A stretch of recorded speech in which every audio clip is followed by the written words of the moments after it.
5 de maio de 2024, exatamente hoje, cumpre-se um ano que a OMS declara o fim da emergência de saúde pública de âmbito internacional. Depois de a OMS estimar 7 milhões de mortos, depois de termos, ou acreditarmos ter, a quinta mais mortífera pandemia ou endemia da história, depois da gripe espanhola, da MERS, da SARS, temos uma pandemia denominada Covid-19, que surge no final de 2019 e chega à nossa velha Europa no início de 2020. Provocada por um vírus, denominado, como toda a gente sabe, SARS-CoV-2, que a OMS foi denominando as diferentes variantes com letras gregas. Palavras como Zaragatou, acrónimos como PCR ou conceitos como R0 acabaram por estar nas notícias e quase nas conversas de café. Nós somos 3 bioquímicos com uma vertente forte científica, mas mais do que isso também com uma vertente forte na biofísica e sabemos também bem que vivemos a pandemia com diferentes perspectivas. Eu estive naquele momento preocupante do encerramento das escolas, dos estádios, e sei que vocês estavam nos vossos laboratórios, nos vossos institutos de investigação, nas universidades, a pensar também com preocupação o que é que estava a acontecer no mundo. Cláudio Soares, Miguel Castanho, eu queria vos perguntar primeiro se foi uma surpresa o aparecimento desta pandemia em concreto e qual foi a vossa reação. Cláudio. Obrigado, Tiago.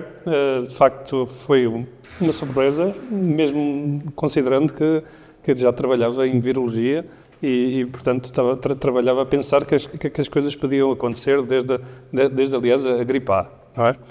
Primeiro, de facto, foi aquela incredulidade, não é? E a pensar que não sairia da China, depois tornou-se evidente que sairia e tentávamos nos preparar. Tu tiveste que fechar 800 escolas, eu só tive que fechar uma, fechei o ITQB, Instituto de Tecnologia Química e Biológica da Universidade Nova de Lisboa. Isso foi, de facto, uma coisa dramática e muito...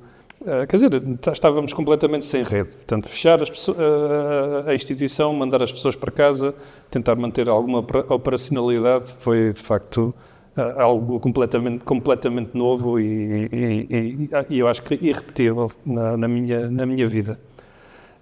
Portanto, desespero, foi uma palavra muito pensada, não é? Mas depois é preciso liderar e é preciso levar as coisas para a frente e a comunicação foi muito importante nessa altura. A comunicação com a instituição e trazer a instituição para, digamos, tentar ajudar. Para além dos testes que todas as instituições científicas fizeram, nós fizemos-las no Conselho de Oeiras e tivemos a fazer testes para os trabalhadores da linha da frente da autarquia, mas também decidimos fazer uma task force de investigação em Covid. E, de facto, juntámos 11 equipas e começámos a fazer investigação nas mais diversas coisas. E isso foi importante em termos de investigação, mas também foi importante para manter as pessoas unidas num objetivo comum, que era, de facto, lidar com a pandemia usando os olhos dos cientistas e já não os olhos do desespero, mas os olhos da esperança. Bem, Miguel. Olá, Tiago. Ao contrário de vós, eu não tinha responsabilidades institucionais na altura, estava liberto de responsabilidades institucionais. E o que aconteceu nessa altura, para mim, é que quando toda a gente foi para casa e começou a ter uma vida mais calma e a queixar-se de uma vida mais calma, comecei a ser muito solicitado para poder transmitir às pessoas, através dos órgãos de comunicação social, enfim, o que era um vírus, como é que um vírus se propaga, como é que podemos interromper a propagação, e começou uma roda viva que eu não antevi no início que teria essa escalada, mas depois a pandemia não durou pouco, aliás, prolongou-se e teve vários altos e vários baixos, e em cada alto e em cada baixo era necessário comunicar às pessoas, dar alguma racionalidade ao que estava a acontecer, e, portanto, houve uma intensa colaboração com os órgãos de comunicação social, algo que não tinha sido testado, ou que não tinha sido um terreno muito fértil até à altura, mas que com o início da pandemia, por força das circunstâncias, houve uma união muito grande entre o setor da comunicação e o setor da ciência. Outra transformação muito grande que tivemos já mais no lado da investigação e no lado laboratorial é que tivemos uma solicitação da Comissão Europeia, por exemplo. Nós estávamos a desenvolver medicamentos antivirais para incluir o SARS-CoV-2 dentro do pacote de vírus com que conseguíssemos lidar, para contribuir para a solução do problema. Portanto, houve uma solicitação absolutamente inédita, a meio de um projeto, para o reorientar e conseguir resolver um problema imediato. E isso foi um desafio muito grande, portanto, quer por causa das questões de comunicação, quer por causa desta necessidade de investigar um novo vírus, a pandemia foi para mim uma época de muito, muito intenso trabalho. Sim, esta agonia de quem tinha responsabilidades necessariamente e de todos nós por não termos a previsão da reabertura, não é? Por estarmos a fechar e nos estarmos a fechar todos como sociedade sem ter uma previsão da reabertura, e isso é altamente preocupante. E depois, por este lado, a ciência a colocar-se na linha da frente. Com a pandemia em curso, temos vírus, temos variantes, temos casos, temos sinais, temos sintomas, temos conceitos como a transmissão, a prevenção, as estratégias de contenção e as estratégias de mitigação, os tratamentos e a possível vacinação. Quase nesta sequência galopante de novos conceitos que nós já conhecíamos e que a população muitas vezes não está atenta a elas. Mas o que eu vos queria perguntar é o que é que foi mais marcante pessoalmente nesta pandemia. Miguel? Eu posso dar dois exemplos pontuais. Não são grandes questões, não são as grandes questões de fundo. É claro que existiram algumas questões muito críticas, nomeadamente a confiança em algumas das vacinas e a comparação entre as vacinas e a segurança de algumas vacinas, mas posso dar dois exemplos muito objetivos que me marcaram, por terem sido muito objetivos, embora sejam muito simples. Um deles é, logo no início da pandemia, a população não sabe exatamente o que é um vírus, tem medo de uma ameaça invisível.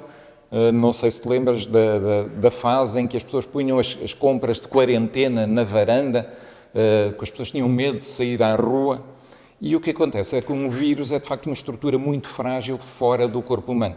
Portanto, é um conjunto de moléculas, mas é relativamente frágil e tem uma duração, enfim, muito, muito curta. E, em determinada altura, eu disse que não colocava as minhas compras na varanda e achava que não havia necessidade para isso.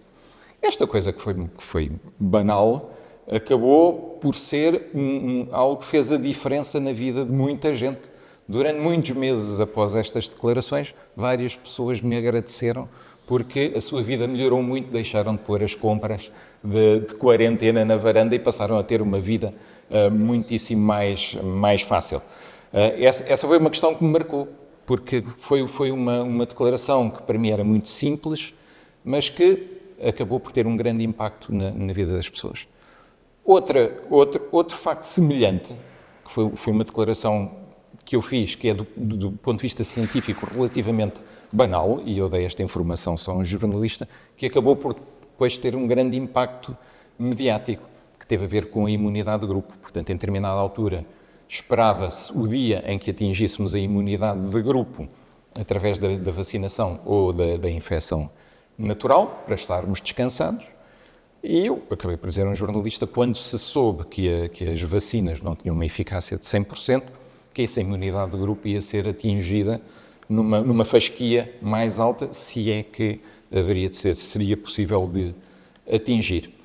Isto teve um impacto enorme que eu não antecipei quando disse isto. Isto também, do ponto de vista científico, é mais ou menos simples e banal, e é pura matemática.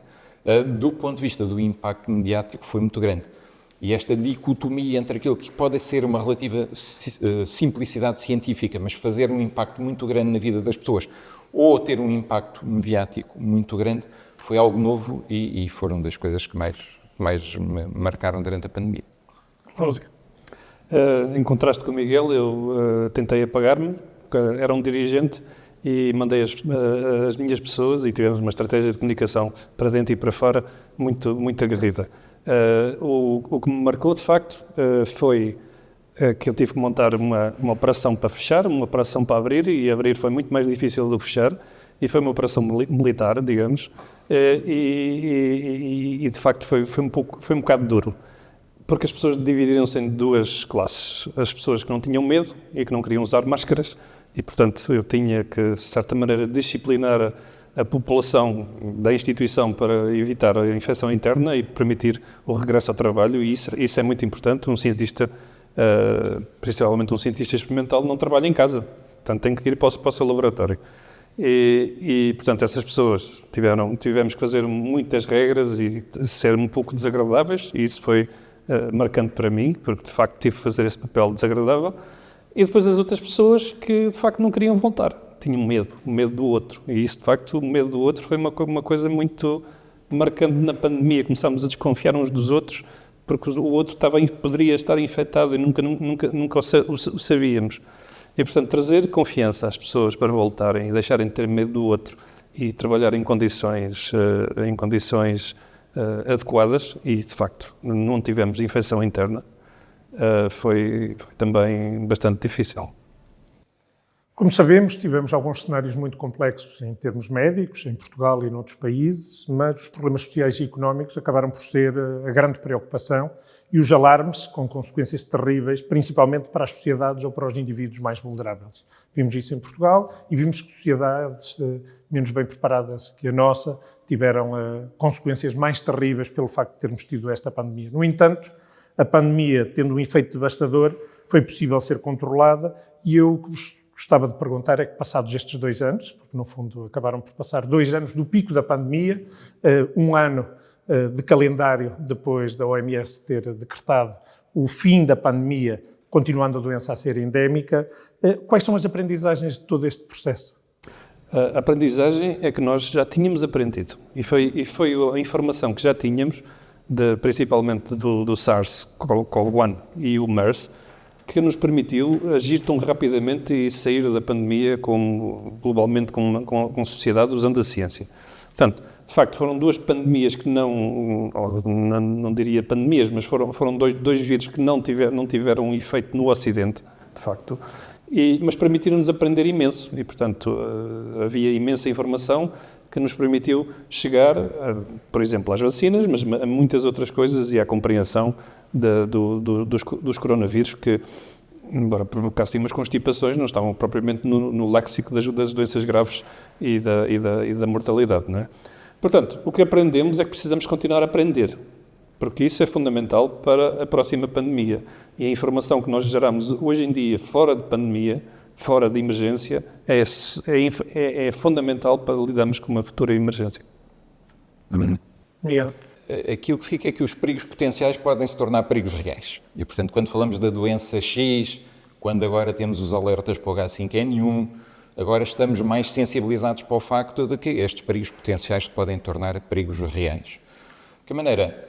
Eu creio que a aprendizagem que fica é que uma aliança entre uma comunicação rigorosa e a ciência é um bem precioso, não é?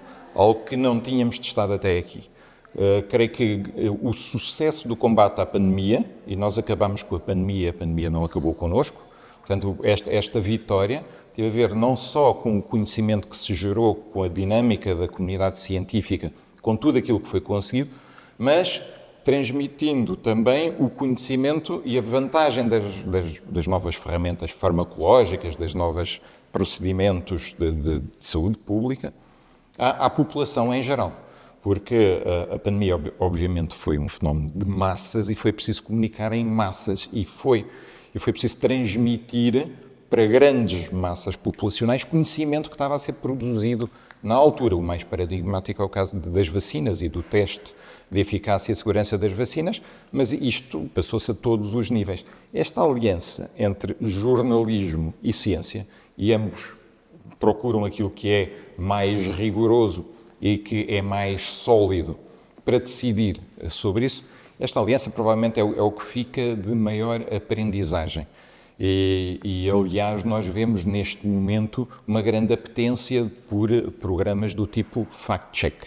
E já não é sobre a pandemia, já não é sobre o vírus, já é sobre uma série de temas da nossa vivência atual. São os jornalistas a procurar confirmar factos, tal como fizeram durante a pandemia. E este foi um hábito que ficou e eu espero que perdure. Sim, é importante a ligação entre a comunicação rigorosa, a população em geral, sendo os jornalistas os intermediários e os mediadores entre os cientistas e essa população em geral, obviamente também tendo que chegar sempre também à comunidade política, que acaba por ser a que toma as decisões. Sem catastrofismos, estamos a cada dia mais perto da próxima pandemia. E isto parece uma catástrofe, mas isto é real. Seja ela vírica, seja ela bacteriana, sabendo nós que as zoonoses são cada vez mais frequentes, sabendo nós que, principalmente pelas questões associadas às alterações climáticas, à perda de habitats, ou aos condicionamentos com a biodiversidade existente, que sabemos que existem, e existem no nosso entorno mais próximo também. E a minha pergunta perspectiva, que é muito importante para entendermos se não seremos aqueles que iremos tropeçar no mesmo galho que já tropeçamos. Estamos a preparar e em prontidão para a próxima pandemia? Sim, não, talvez. E gostava de ter a vossa resposta relativamente a isto. Bom, Tiago, eu creio que o pensamento que devemos ter é: e se acontecer de novo entre nós? Nós, de alguma maneira, com a pandemia ficou a ideia de que veio lá de longe, são coisas que acontecem lá longe e que podem chegar até nós. Não é forçosamente assim. E se acontecer, se o ano formos nós, e se o ano for em Portugal, na próxima vez, nós sabemos o que fazer? Estamos prontos? Estamos preparados? Esta é a grande questão e é este pensamento que devemos ter. Portanto, no dia zero em que surgir, seja em Portugal, seja noutro sítio, mas até pode ser em Portugal, nós sabemos o que fazer? Temos as ferramentas necessárias para lidar com esse acontecimento? Toda a gente sabe o que fazer, os hospitais, os investigadores, a proteção civil, a população. Os cientistas, sim. Nós fazemos ensaios para a eventualidade de acontecer um terremoto, não é? De vez em quando fazemos simulações. Se acontecer um terremoto, não é? As pessoas encontram-se num determinado local, dirigem-se para outro local, esperam ordens aqui, etc. A eventualidade de uma pandemia tem que ser algo semelhante. Cada um de nós tem que saber o que fazer. Do ponto de vista da investigação, também, o que é que nós podemos fazer? Existe uma ideia de que existe sempre uma imprevisibilidade e, portanto, se é imprevisível não pode ser previsto e, portanto, na aparência das coisas não podemos estar preparados. Mas não é assim.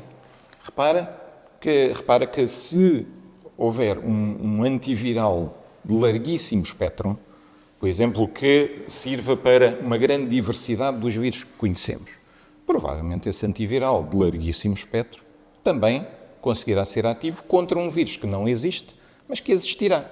Aliás, os vírus que vão existir são evoluções dos vírus que existem neste momento. Portanto, existe algum grau de previsibilidade, alguma margem de manobra que podemos explorar. E é isso, por exemplo, que nós estamos a fazer. No Instituto de Medicina Molecular e aqui na Faculdade de Medicina da Universidade de Lisboa, estamos a liderar um projeto, um consórcio europeu, em que tentamos desenvolver um medicamento antiviral de muito largo espectro. Isto quer dizer que seja ativo contra uma grande diversidade de vírus. Mais do que isso, que esse medicamento consiga chegar ao cérebro e proteger o sistema nervoso central para evitar aquelas consequências que às vezes os vírus têm quando chegam ao sistema nervoso central e que causam, por exemplo, grandes sintomas da Covid longa, por exemplo. Isso é algo que podemos fazer, isso é algo que estamos a fazer neste momento. Portanto, a pandemia passou, muitas pessoas já não se lembram dela, mas a ciência não dorme e a ciência não se esqueceu e trabalha no sentido de que se acontecer amanhã, mesmo que aconteça perto, nós tenhamos as ferramentas necessárias para lidar com um acontecimento desse tipo. Cláudio. Bom, voltando à saúde pública, que acho que devemos começar aí e acabar aí. As intervenções dos cientistas são importantes e já falarei sobre elas. Acho que temos que, de facto, criar uma maneira mais eficaz de lidar com pandemias de todos os pontos de vista da saúde pública, desde a comunicação às intervenções e à própria criação de soluções farmacológicas e outras. Mas eu também friso muito outras, porque muitas das pandemias também são controladas por outras intervenções não farmacológicas. E espero que tenhamos aprendido, espero que a OMS tenha aprendido e as instâncias nacionais equivalentes tenham aprendido de facto, a agir sobre situações destas. E o nosso objetivo, de facto, deve ser não entrar em desespero, saber que há uma linha condutora para as ações que queremos fazer. Eu, inclusivamente, advogo que nós devemos ter capacidades de investigação de emergência. Ou seja, talvez no âmbito da OMS, criar equipas de emergência para fazer a própria investigação de emergência que é necessária nessas situações. Isto não é intervenções médicas, é mesmo investigação. Do ponto de vista do nosso pequeno mundo, de facto, nós estamos a liderar, juntamente aqui com o IMM e outras equipas em Espanha e no resto da Europa, 2 projetos cujo objetivo é mesmo preparar-nos para novas pandemias. É um projeto La Caixa, chamado Bioplatar, e um projeto Horizont Europe, chamado EVAMOS. E o nosso objetivo nestes 2 projetos, o La Caixa está focalizado em influenza e em SARS-CoV-2, o projeto europeu já está focalizado em 4 vírus pandémicos, portanto acrescentamos Zika e RSV. Aqui o objetivo não é necessariamente tratar estas doenças, é criar procedimentos que nos permitam desenvolver biofarmacêuticos de ação rápida e eficaz contra uma nova doença. Ou seja, estamos na via da engenharia de soluções para que aparece uma epidemia de influenza A, o H5N1 anda por aí, não saltou ainda para os humanos, mas poderá adaptar-se e, portanto, é um perigo latente. Aliás, a gripe sempre foi um perigo latente. E se acontecer se aparecer um vírus com potencial pandémico, nós podemos desenhar em poucas semanas, meses, biofarmacêuticos que consigam dar uma resposta farmacológica a essas infecções. Não estou a dizer que as vacinas não são importantes, mas no primeiro embate nós precisamos de antivirais, de facto, e de antivirais moléculas pequenas, como o Miguel acabou de falar, mas também biológicos. E fazer biológicos baratos, porque também são, atualmente, anticorpos são terapias bastante caras, não é? E, portanto, tem que ser terapias que sejam possíveis de dar à população toda. E combinando técnicas de inteligência artificial até ensaios clínicos, estas equipas que conseguimos federar, quer dizer, no meio da pandemia, conseguimos federar equipas nacionais e internacionais e temos, de facto, o apoio de 2 agências financiadoras para fazer isso precisamente, preparação pandémica molecular. Muito obrigado. Eu queria agradecer os significativos contributos da ciência portuguesa para a investigação, para a inovação e para o desenvolvimento, nisto que é, de certa forma, a previsibilidade possível para a próxima pandemia. Todos sabemos, quando foi a última pandemia, que a OMS já decretou o seu fim, há exatamente 1 ano. Nenhum de nós sabe se é amanhã, se é daqui a 1 ano ou daqui a um século que vamos ter a próxima pandemia, vírica ou bacteriana, que pode ser bem mais incipiente do que esta que passou ou bem mais letal e complexa do que esta que passou. E a única coisa que podemos fazer é isso mesmo, preparar-nos hoje para a pandemia do amanhã. Muito obrigado. Obrigado.